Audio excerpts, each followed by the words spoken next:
She's Leaving is the first game from Blue Hat Studio, a survival horror experience that puts you in the shoes of a forensic analyst. When I first saw the trailer for She's Leaving, I was instantly hooked by the look of the game and the overall feel it was going for. The trailer showcased a dark and mysterious location that not only looked terrifying to explore, but also looked like it contained a secret that was waiting to be uncovered. I had to be one of those to uncover its secrets. The real pull of She's Leaving is that it was doing something different compared to other survival horror games.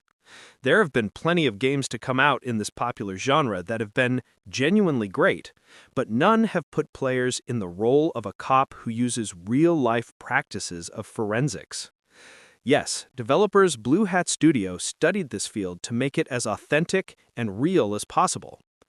However, a good idea is one thing, and execution is another and is far more important. Having a brilliant idea for a game is a great way to get someone interested, just like how the trailer interested me. But if the execution isn't there, then players will lose interest quickly and move on to something else. So that brings us to the main concern about the overall quality of She's Leaving and whether it's worth your time. This review will answer any questions you may have about She's Leaving and discuss its pros and cons, helping you decide if it's the right game for you. She's Leaving's story is a standout. In She's Leaving, players take on the role of Charles Dalton, a forensic analyst who specializes in blood splatter. Armed with only a taser and his unique set of skills, Charles is tasked with solving the mysterious disappearance of a handful of people in the snowy region of Haywood. As players explore Haywood, they stumble upon Tudor Mansion, a place where all the evidence is pointing. The mystery of the missing people starts at this mansion, and it's up to you to enter it and begin your investigation. Upon entering Tudor Mansion, you soon realize that you're not alone and something sinister lurks in the shadows. The sinister being isn't a monster in the literal sense, as there's nothing mythical or fantasy-like in She's Leaving, but a suspected serial killer who is the prime suspect in the investigation of the missing people. As previously mentioned, Charles is only equipped with a taser, so there's no definite way for the player to defend against this killer, making his presence scarier than what it would have been if he had a deadly weapon. Despite there being a handful of disappearances in Haywood, the game primarily focuses on the most recent victim, a young woman. As players explore the mansion, the story is expanded upon through blood splatter examination, fully written notes found throughout its rooms, and conversations with Charles's partner on his radio.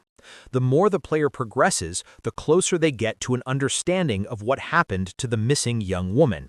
She's Leaving forensics gameplay is engaging. She's Leaving gameplay focuses on using real-life forensics to solve the mystery of the Tudor Mansion. This includes discovering blood splatters and determining whether it's a cast-off, contact, or flow pattern by the way it looks. Getting this right brings a sense of pride and the opportunity to take a picture of the blood, but getting it wrong will result in Charles getting brain fog, otherwise known as professional guilt. Picking the right or wrong answer will change the dialogue with your partner over the radio. Brain fog is a sign that you're doing poorly at your job and increases a small meter in the upper right corner of the screen. Having brain fog will make you feel encumbered, where your movement speed is reduced to reflect your cloudy mental state.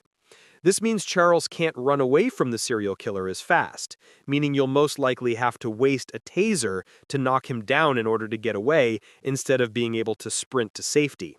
However, brain fog isn't permanent and goes away surprisingly fast. This makes the mechanic feel pretty pointless.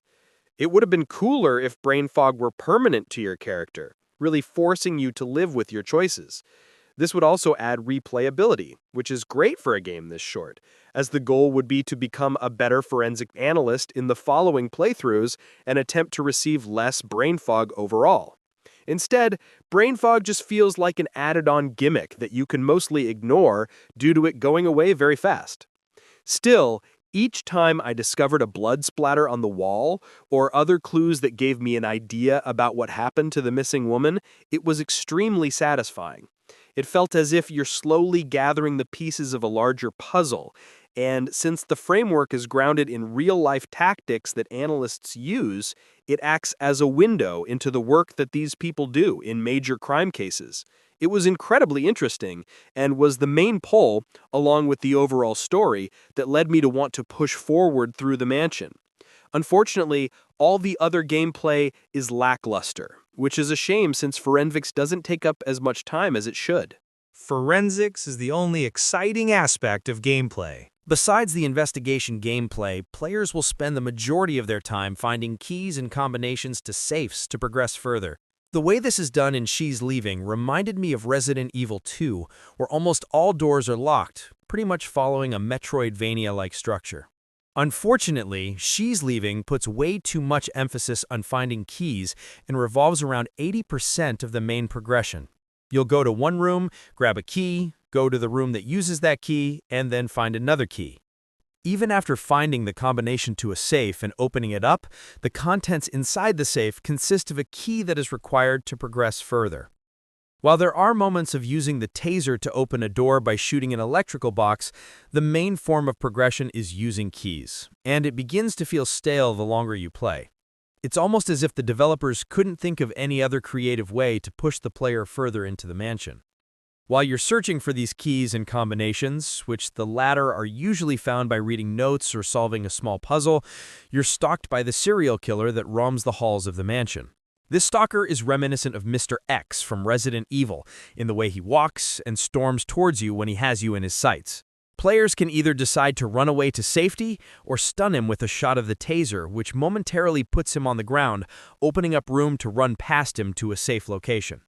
This stalker starts out terrifying, making you really want to plan out your route to the next room in order to avoid him, but he soon becomes an annoyance over anything.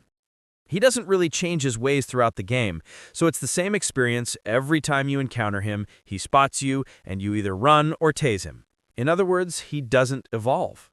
It would have been nice if the stalker had become scarier the further you progress, such as popping out of hiding places, becoming equipped with a weapon, or maybe even setting up traps.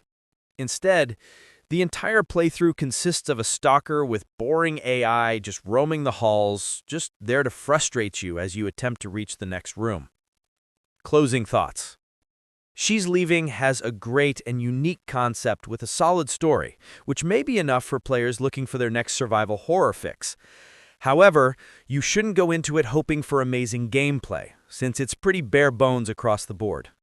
While engaging with real-life practices of forensics is intriguing, especially if you're into true crime, everything else revolves around cookie-cutter mechanics to an exhausting extent. The majority of a playthrough consists of finding and using keys, unlocking safes, and running away from a stalker that becomes less scary and more of a nuisance the longer you play. While She's Leaving isn't the best option out there for survival horror enthusiasts, it has enough good stuff, such as interesting forensic mechanics, story, and voice acting that make it worthwhile for a quick playthrough over a weekend. It's also important to consider its low price of only $16.99.